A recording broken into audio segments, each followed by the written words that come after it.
How would you react if you unexpectedly come face to face with the very people who led you to quit your passion? Especially in the place you never thought you'd find them. This is a question Yama had to ask himself during his first day of school, and this is the same question two other characters will have to ask themselves as they encounter Haruka and Kei and Kotesashi. Episode 1 introduced 3 of the 5 important characters in the series: Haruka, Kei, and Yama. This episode will introduce the remaining 2, Todo and Chihaya. Fast forward a day, in the classroom, Yama is trying to convince Kei to join baseball practice. His words fail, but Haruka posts something that very successfully draws Kei in.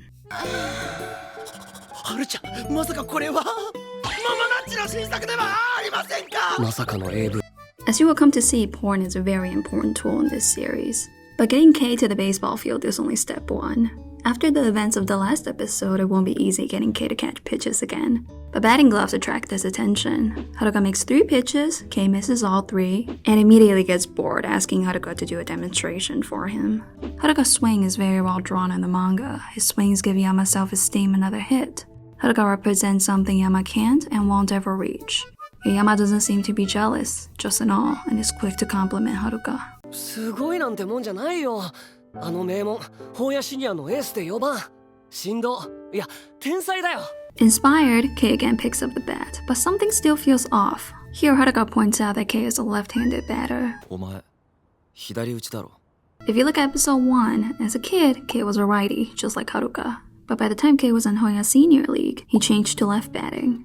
After this side note, Kei really quickly picked up this skill. Despite his mind forgetting everything, his body seems to have retained much of the memory. Yama again enters the catching position. Once Haruka pitches, Yama shifts his sights to Kei and is no longer looking at the pitch. As a catcher, shifting his sight away from the pitch can be extremely dangerous, especially at the speed of Haruka's pitches. So Yama must be confident that Kei will hit the pitch, and Kei does just that. 君だって、あの法屋シニアで3番張ってた男なんですよ。やりー! The sounds of Kei's batting attract 2 other students in the school, Todo and Chihaya, who are just as surprised as Yama to see the battery in Kotesashi. Seeing the 2, Kei naturally asks them to join. 一緒にやる? Hearing Kei's invitation, Todo and Chihaya seem to want to say something, but hold it back before any words can come out. They turn the invitation down and proceed to question why the battery is here. The intimidated Kei pulls out the porn Haruka just gave him, to which Todo destroys and says,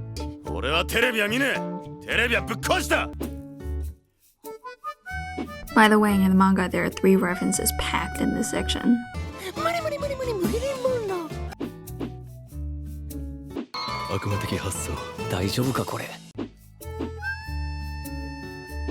Wild だろ?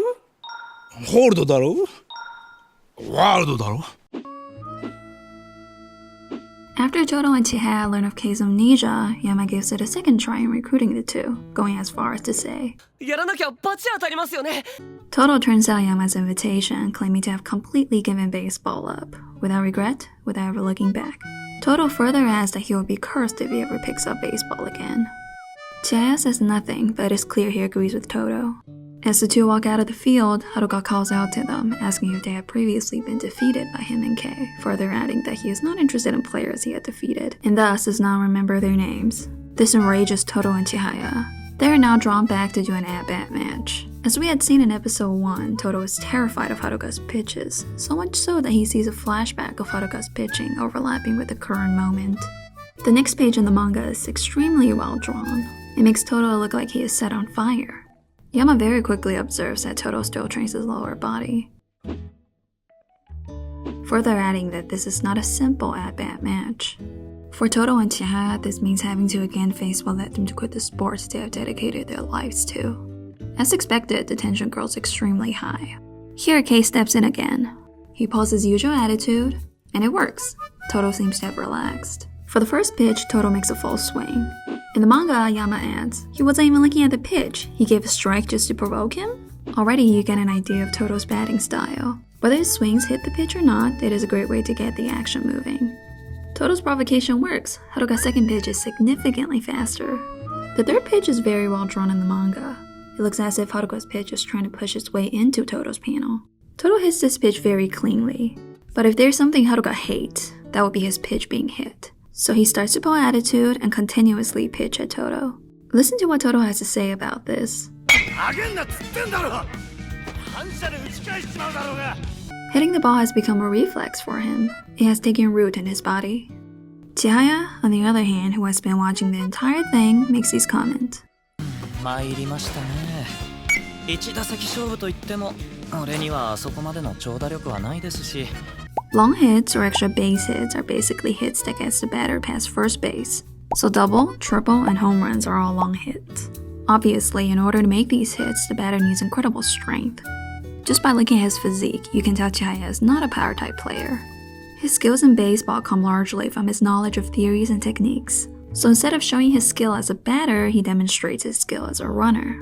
Before he makes his run, he takes off his uniform jacket and sweater and folds them neatly on the bench. You can already get a sense of his personality from these details.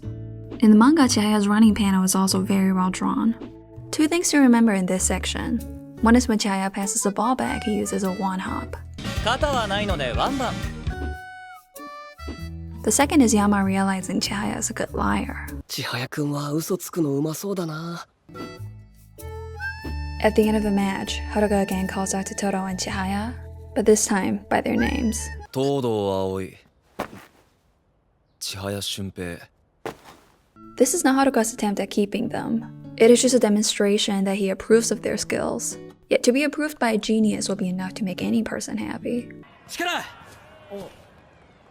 ナイスレシー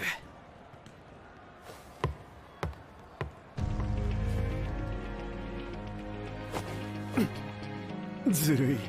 野谷さんはずるい。西野谷にレシーブ褒められたら、そら奮い立つわな。 Afterward, Kei gives it a second try in keeping them, gets viciously turned down, and the two proceed to walk out of the baseball field. That marks the end of episode 2.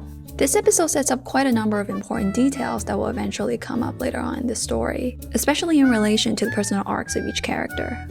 The appearance of Todo and Chihaya seems to have given Kei certain motivations. To keep Kei motivated, convincing the two to join seems inevitable. But judging from the attitude of Todo and Chihaya, it will be no easy task. Unlike Yama, Todo and Chihaya's attitudes to Haruka and Kei are not so friendly. If you think about each character in terms of the 5 stages of grief, Yama has reached acceptance while Todo and Chihaya seems to be stuck in anger. As we get to learn more about each character, it will become apparent why they act the way they do. We just had to wait a couple episodes more. Thank you for making it to the end of this video. I just want to have a quick talk about Paige. I know some people clicked off episode 1 because of Paige, but bear with me. The more you see it, the more you get used to it and even start to enjoy it. If you don't think it's funny, you have the right idea. It's not supposed to be funny. It is people's reaction to it that should be funny. In regards to Paige's creation, Mikawa wanted to include a short one-liner to the story, so she asked her husband to perform a couple of one-liners. Paige just so happens to be the one she found to be the least funny. It is not supposed to reappear after chapter 2, but the readers like this so much that it has become a staple in the story. The manga Paige actually differs from the anime Paige. In the manga, Kei swings his arms and that's about it. But in the anime, his fingers move too. According to Cast Talks, the animation team was inspired by Mamo's voice acting and decided to animate the fingers. いや絶対パイゲの手がすごいことになってたのは宮野さんの声を聞いて多分書いたからこれはそうかも、確かに助長させちゃった俺は原作読んでてあんなに動くかなと思って滑らか滑らか PV でこれだからすごい本編どうなっちゃうんだろうっていう、あんなに風になびくパイゲだと思わなかったねそんなあるんだタンバリンで音めてシャーンってなってましたからね長さも量もあるパイゲということで、長さも量もある楽しみバカ野郎Kei's running in the beginning of this episode is also apparently inspired by Mamo's acting. I have to say, voice acting is truly an amazing thing. 多分だけどこれ絶対最初ここまでやるつもりなかったよなって想定になかったよなみたいな僕一個だけいい、はい、どうぞ1話の最後そして2話の冒頭のはるちゃんのバカと山ちゃんのうんこの時の去ってく動きがあれ絶対宮野さんのお芝居なんかこうなってるのはどうだかね見たと思いますけど改めて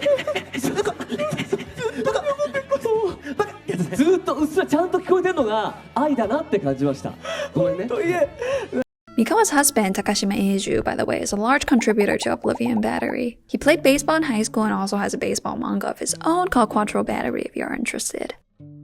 That is it for now. I'll see you in the next one. Bye!